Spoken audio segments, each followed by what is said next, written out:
So a very good morning to all of you. Today we will be revising the chapter electricity.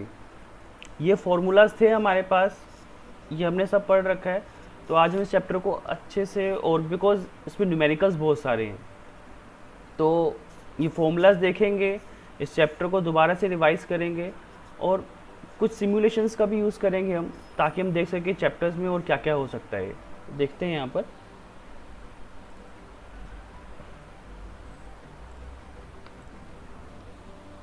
तो electricity chapter का नाम है. इसमें हमने ये सब कुछ पढ़ना है: electric current, conventional current, electric circuit, electric potential, symbols used in circuit diagram, Ohm's law, resistance and resistivity, conductance, conductivity, series and parallel combination of resistors, heating effect of current, Joule's law of heating, electric power, electric energy. और मेरे सबसे ज़्यादा जो question इसमें पूछा जाता है वो electric fuse.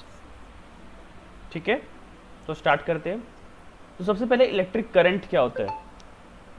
The electric current is defined as charge flowing through any section of the conductor in 1 second, या simply it is defined as rate of flow of charge. The electric current is defined as charge flowing through any section of the conductor in 1 second. या simply आप ये बात बोल सकते हो कि जब चार्ज फ्लो करता है, when a charge flows, then electric current is produced. Okay, or you can also say rate of flow of charge is known as electric current. तो इसका सिंबल होता है I, इसका सिंबल होता है I, और I is equal to Q upon T. Q क्या होता है? Electric charge. Q क्या होता है? Electric charge. इसके बारे में पढ़ेंगे हम साथ में. T क्या होता है? टाइम. तो different types of current. Current दो टाइप का होता है, डीसी और एसी. हमारे घरों में एसी वोल्टेज आती है, ठीक है. डीसी जो सेल या बैटरी से मिलता है, ये डीसी, इसका मैग्नीट्यूड कांस्टेंट रहता है, इसका मैग्नीट्यूड चेंज नहीं होता. स्टेडी करंट, इसको स्टेडी करंट भी बोलते हैं. डीसी का मतलब होता है डायरेक्ट करंट, और उसको स्टेडी करंट भी बोलते हैं, which does not vary with time. ये अलग अलग हो सकते हैं, ठीक है. B and C varying current whose magnitude varies with time. जो ए वाला है वो है स्टेडी करंट, जिसका मैग्नीट्यूड चेंज नहीं हो रहा टाइम के साथ, लेकिन बी और सी टाइम के साथ लगातार चेंज हो रहे हैं. और ये जो डी है, ये चौथी जो आपके पास वेव आई है, इसे कहते हैं एसी. हमारे घरों में एसी आती है, और हमारे घरों में सप्लाई होती है 220 वोल्ट इंडिया के अंदर, और 50 हर्ट्स. आपने 9th में पढ़ा है, हर्ट्स किसकी यूनिट होती है? फ्रीक्वेंसी की. तो फ्रीक्वेंसी क्या होती है? Number of complete oscillations in 1 second. तो हमारे इंडिया में 50 हर्ट्स की सप्लाई आ रही है. इसका मतलब 1 सेकेंड में एक साइकिल होती है पूरी. यहाँ पर जब एक हाफ पॉजिटिव और हाफ नेगेटिव पूरा हो जाए तो एक कंप्लीट साइकिल होती है. तो 1 सेकंड के अंदर 50 बार ऐसी साइकिल्स बन जाती है इंडिया में, ठीक है. Alternating current whose magnitude varies continuously and direction changes periodically. Magnitude लगातार चेंज हो रहा है इसका, लगातार, किसी भी पॉइंट पे सेम मैग्नीट्यूड नहीं है. बट जो इसकी डायरेक्शन है, डायरेक्शन मतलब पॉजिटिव से नेगेटिव, एक फिक्स्ड इंटरवल ऑफ टाइम के बाद ही जाएगा. पीरियोडिकल प्रोसेस क्या होती है? Which occurs after a fixed interval of time. Like एक दिन 24 घंटे का होता है, 24 घंटे के बाद दूसरा दिन आएगा, फिर अगले 24 घंटे के बाद तीसरा दिन आएगा. तो ये पीरियोडिक प्रोसेस है. ऐसा unit of electric charge is coulomb. Electric charge की यूनिट क्या होती है? कूलम होती है. अब इलेक्ट्रिक चार्ज होता क्या है? Electric charge is the property, एक प्रॉपर्टी है due to which a body interacts. Interacts में क्या होता है? अट्रैक्ट और रिपेल, ठीक है. ये हम पढ़ा चुके हैं सेम. तो ऐसा unit of electric charge is coulomb. इसका सिंबल होता है कैपिटल सी. ऐसा unit of time is second, S, ठीक है. ऐसा unit of electric current is coulomb per second. तो यहाँ से क्या बनेगा? इलेक्ट्रिक करंट की यूनिट क्या बनेगी? Coulomb per second, C/S from the formula. ऐसा यूनिट ऑफ इलेक्ट्रिक करंट, अगर हम इसको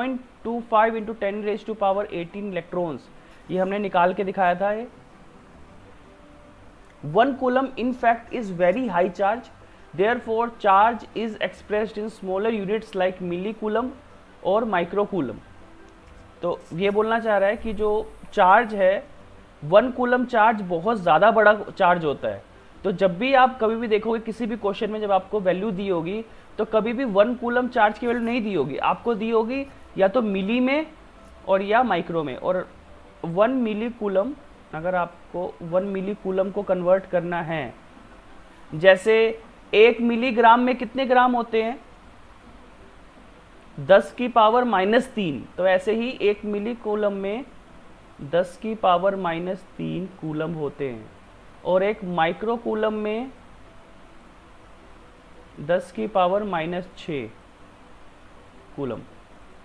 सिमिलरली 1 मिली एम्पियर में 10⁻³ ampere.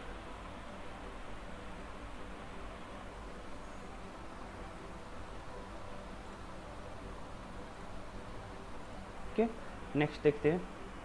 Similarly current is expressed in milli ampere and micro ampere. Okay, now conventional current क्या होता है? कन्वेंशनल करंट, मान लो एक पॉजिटिव प्लेट है, एक नेगेटिव प्लेट है।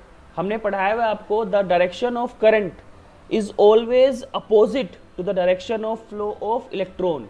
इलेक्ट्रॉन कहाँ से कहाँ मूव कर रहे हैं? नेगेटिव से पॉजिटिव की तरफ, बिकॉज इलेक्ट्रॉन नेगेटिव चार्ज होते हैं और वो किसकी तरफ अट्रैक्ट होंगे? पॉजिटिव की तरफ।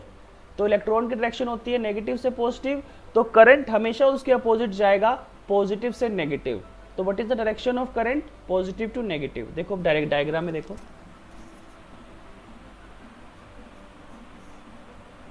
Okay, conventional current is the current whose direction is along the direction of motion of positive charge under the action of electric field। और पॉजिटिव चार्ज होगा तो वो कहाँ जाएगा? नेगेटिव की तरफ। तो this is the direction of conventional current. Conventional current due to motion of electrons is the direction opposite to that of motion of electrons. पहली बात तो ये वो बोलना चाह रहा है कि जो ये करंट बनता क्यों है? बनता है करंट इलेक्ट्रॉन्स के मूव होने की वजह से, लेकिन जिसकी वजह से ये बना है ये उसी की डायरेक्शन को अपोज करता है। इलेक्ट्रॉन जा रहे हैं नेगेटिव से पॉजिटिव, और जब इलेक्ट्रॉन मूव कर रहा है तभी करंट बन रहा है, लेकिन वो ये मूव करता है हमेशा इलेक्ट्रॉन की डायरेक्शन के अपोजिट। देखो अब डायग्राम में, ये इलेक्ट्रॉन्स है और ये करंट है। ये देखो नेगेटिव से इलेक्ट्रॉन्स निकल रहे हैं और ये करंट पॉजिटिव से जा रहा है, तो अपोजिट डायरेक्शन जा रहा है। नेक्स्ट, इलेक्ट्रिक सर्किट क्या होता है? Circuit, a continuous and closed path of an electric current is called an electric circuit. A continuous and closed path of an electric current is called an electric circuit.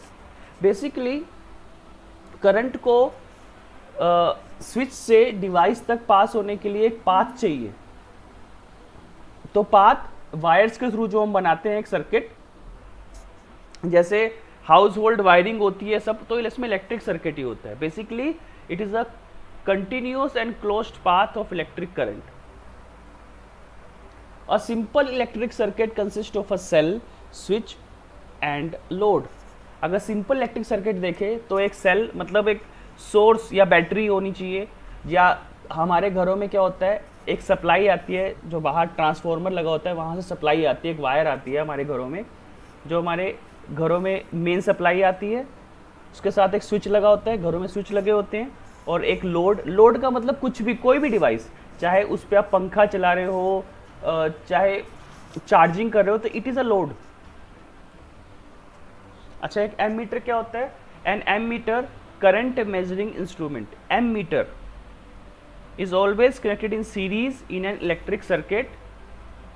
Low resistance, अभी resistance आगे हम पढ़ने को मिलेगा. Low resistance device. ठीक है. Voltmeter, voltmeter potential को major करने के लिए वोल्टमीटर यूज करते हैं और ये हमेशा पैरेलल में लगता है अक्रॉस द लोड. एक सर्किट बना के दिखाते हैं. ये एक बैटरी हो गई. अच्छा ध्यान रखना, आगे वैसे आ जाएगा ये. अगर दो ऐसे लगे हुए हैं, जो बड़े वाला है वो पॉजिटिव, छोटे वाला नेगेटिव, तो ये क्या है, सेल है. ये क्या है, सेल.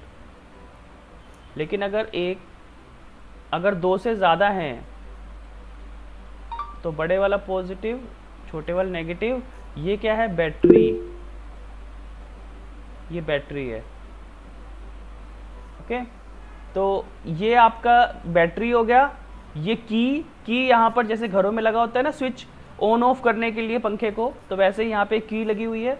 अब देखो ये सर्किट कैसे बनेगा. और ये बल्ब,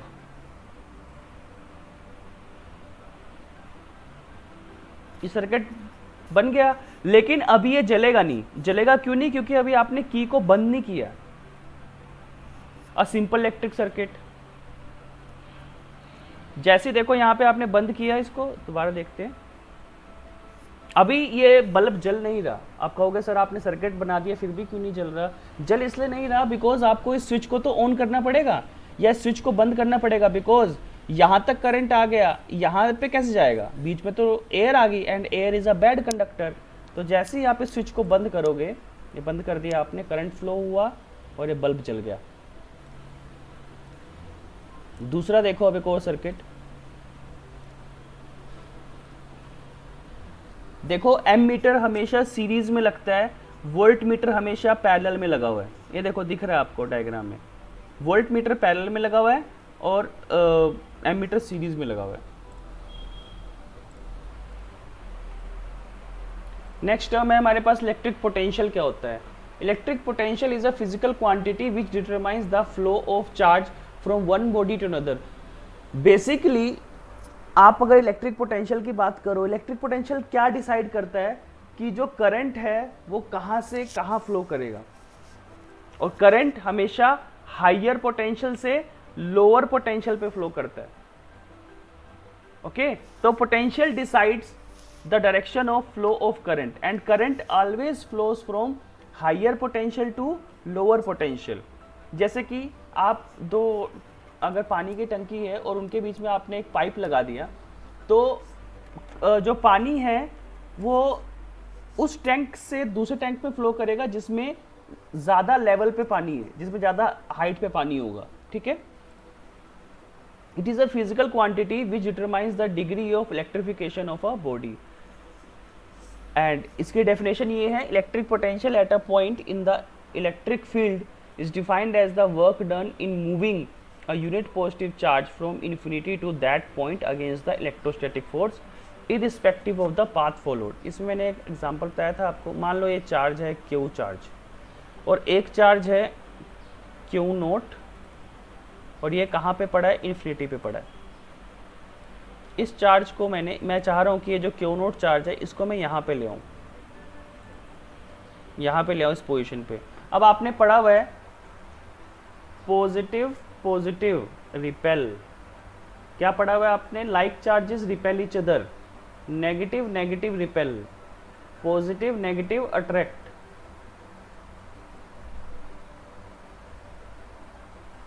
तो ये भी पॉजिटिव है और ये भी पॉजिटिव है. मैं चाह रहा हूं कि इस चार्ज को खींच के इस पॉइंट पे ले आऊं, पी पॉइंट पे ले आऊं मैं इस चार्ज को. तो मुझे क्या करना पड़ेगा? कुछ वर्क डन करना पड़ेगा.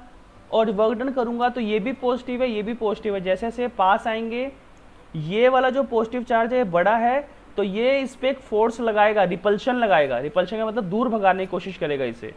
लेकिन फिर भी आपको इसको पास लेके आना है तो आपको कुछ मैकेनिकल वर्क डन करना पड़ेगा.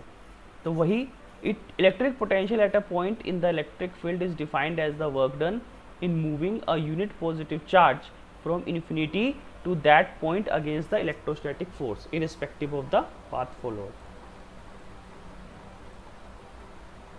तो ये फॉर्मूला है V is equal to work done upon charge, ऐसा unit of electric potential is volt और जूल पर कूलम और न्यूटन मीटर पर कूलम।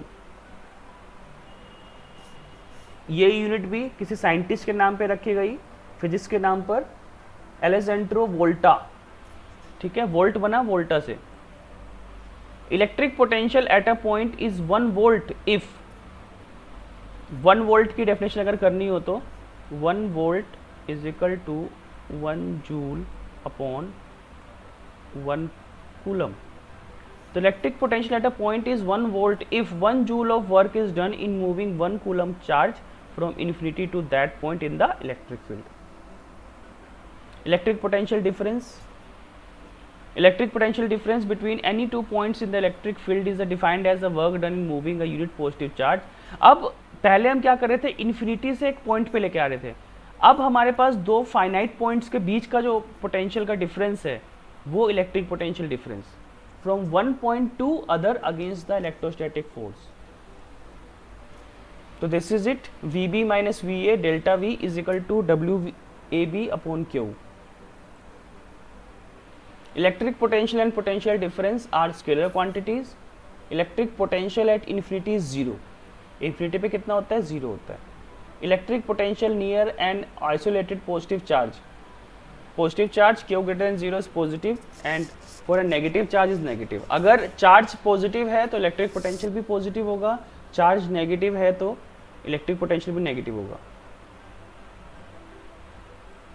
अब ये सिंबल्स, ये देखो सिंबल्स, ये सारे सिंबल याद रखने हैं। देखो सेल सिर्फ दो, बड़े वाला पॉजिटिव, छोटे वाला नेगेटिव। बैटरी दो से ज़्यादा होंगे तो वो बैटरी हो जाएगी। प्लग की ओपन, ओपन अगर इसके बीच में कोई पॉइंट नहीं लगा तो वो ओपन है, क्लोज्ड में पॉइंट लगा होगा। वायर जॉइंट, अगर वायर जॉइंट है तो ऐसे यहाँ पर, लेकिन अगर वायर क्रॉसिंग कर रही है, जॉइंट नहीं है, एक दूसरे के ऊपर से पास कर रही है तो ऐसे लूप बनी होगी। इलेक्ट्रिक बल्ब या तो ये या तो ये बनाना डिफ़िकल्ट पड़ता है तो इसलिए हम ये वाला यूज़ करते हैं।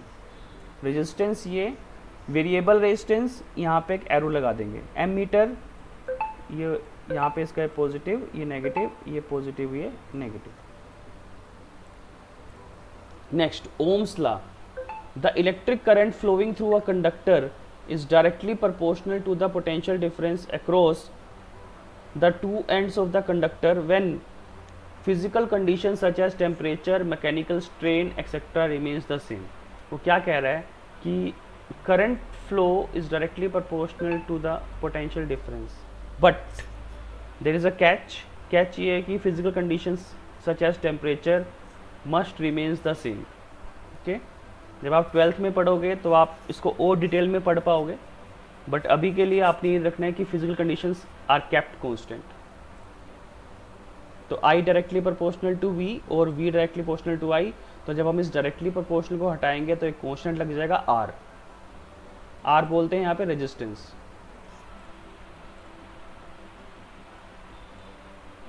अब ये ओम्स लॉ एक्सपेरिमेंट है, ये सर्किट है इसका, ठीक है।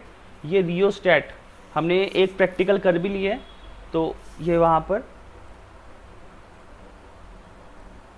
अब जब इसका हम ग्राफ बनाएंगे तो स्ट्रेट लाइन ग्राफ बनेगा, क्योंकि ये याद रखना कि जब भी दो क्वांटिटीज डायरेक्टली प्रोपोर्शनल होती है तो उनका ग्राफ कैसा बनता है, स्ट्रेट लाइन ग्राफ बनता है। Graph is linear straight line. Resistance क्या होता है, resistance of a conductor is the opposition offered by the conductor to the flow of electric current through it. R is equal to V upon I, ठीक है, ये formula है इसका।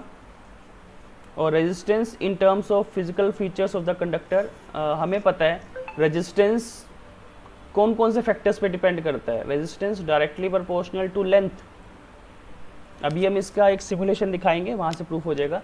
Resistance directly proportional to length, resistance inversely proportional to area. तो जब आप इन दोनों को इकट्ठा करोगे तो resistance directly proportional to L, inversely proportional to area, और जब आप इसको हटाओगे तो यहाँ पे कॉन्स्टेंट लग जाएगा रो एल अपॉन ए। तो यहाँ से फॉर्मूला आता है R is equal to rho L upon A. यहाँ पे रो को क्या बोलते हैं, स्पेसिफिक रेजिस्टेंस या resistivity.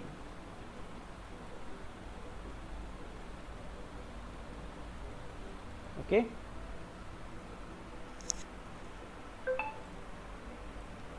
where rho is proportionality constant called resistivity or specific resistance, L is the length of the conductor, A is the area of cross section. ठीक है, resistance is directly proportional to length and inversely proportional to area of cross section. Okay अच्छा, resistivity पे जैसे हमने एक numerical किया था कि अगर हम किसी वायर की लेंथ को 2 गुना बदल देंगे, 3 गुना बदल देंगे, तो क्या उसकी रेजिस्टेंस पे फ़र्क पड़ेगा. SI unit of resistance is ohm and it symbol is ohm. Okay, ये सिंबल है इसका, ये डेफिनेशन है 1 ओम की. रेजिस्टिविटी की ओम मीटर. और conductance, reciprocal of resistance is conductance. इसको मान लो G से नोट कर रहे हैं हम कंडक्टेंस को, तो ये हो जाएगा 1/R.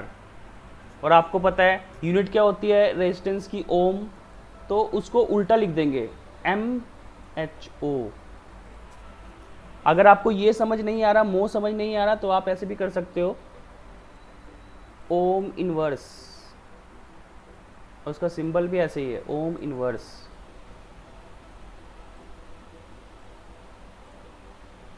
Conductivity, reciprocal of resistivity is conductivity.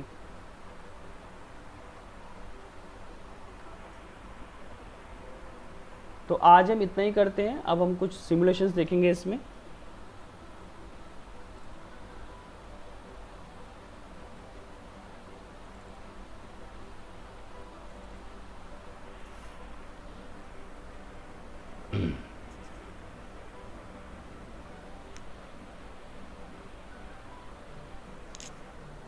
तो यहाँ देखो, अभी हमने कितने सेल लगा रखे हैं, यहाँ पर 3 सेल लगा रखे हैं, 1.5, 1.5, 1.5, तो टोटल कितना हो गया 4.5. तो अभी करंट कितना है 9 मिली एम्पियर.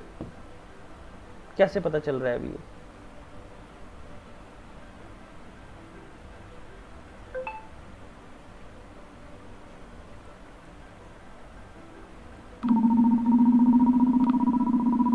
हम पोटेंशियल को देखो बढ़ा रहे तो करंट बढ़ रहा है, पोटेंशियल को घटा रहे हैं तो करंट घट रहा है. ठीक है, अब देखो ये निकाल के दिखाते हैं हम ना, हमें निकाल के दिखाते हैं. कैसे निकालेंगे, हम रेजिस्टेंस को कम करते हैं. देखो अभी वैल्यूज देखो, यहाँ पर पोटेंशियल की वैल्यू कितनी है 2.1 और रेजिस्टेंस की कितनी है 52 ओम. हमें करंट निकाल के दिखाना है 40.4. कैसे निकालेंगे?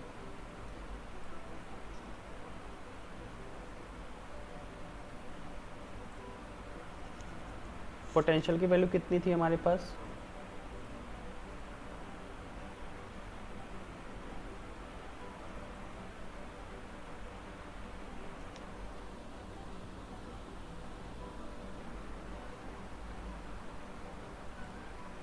पोटेंशियल की वैल्यू थी 2.1. इसको और थोड़ा सा फिक्स कर लेते हैं, 2 पे कर लेते हैं ताकि आसान हो जाए हमारे पास. 2 वोल्ट, रेजिस्टेंस 52 ओम है. ठीक है,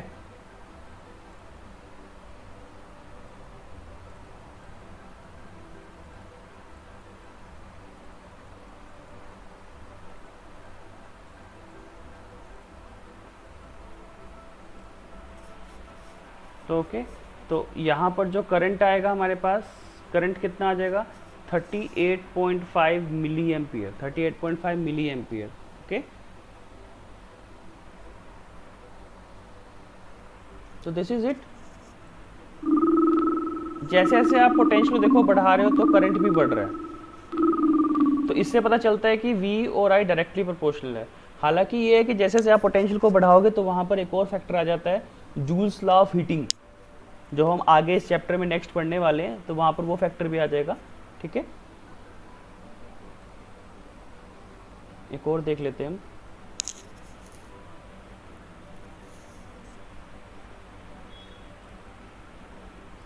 अब मैंने बोला था आपको कि लेंथ को बढ़ाओगे तो रेजिस्टेंस बढ़ जाएगा, और अगर एरिया को बढ़ाओगे तो रेजिस्टेंस घट जाएगा. तो ये भी देख सकते हैं. देखो रेजिस्टिविटी हमने कांस्टेंट रखी, अभी रेजिस्टेंस कितना है 0.667 ओम. ठीक है, देखो मैं लेंथ को बढ़ा रहा हूं तो देखो रेजिस्टेंस बढ़ रहा है. ठीक है, लेकिन अगर मैं एरिया को बढ़ाऊंगा, देखो छोटा हो रहा है. अच्छा, रेजिस्टिविटी को हम चेंज करते नहीं है, बिकॉज अब आप ये थोड़ी करोगे कि एक बार आप किसी एक मेटल का लोगे फिर दूसरी बार किसी और मेटल का लोगे।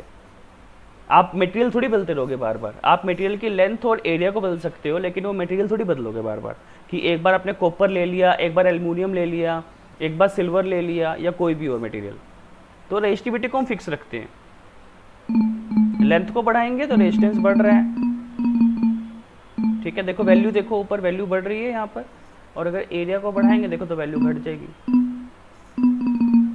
तो यहाँ से प्रूफ होता है कि लेंथ के डायरेक्टली प्रोपोर्शनल है और एरिया के इन्वर्सली प्रोपोर्शनल है, ठीक है। तो I think this is it, so thank you all.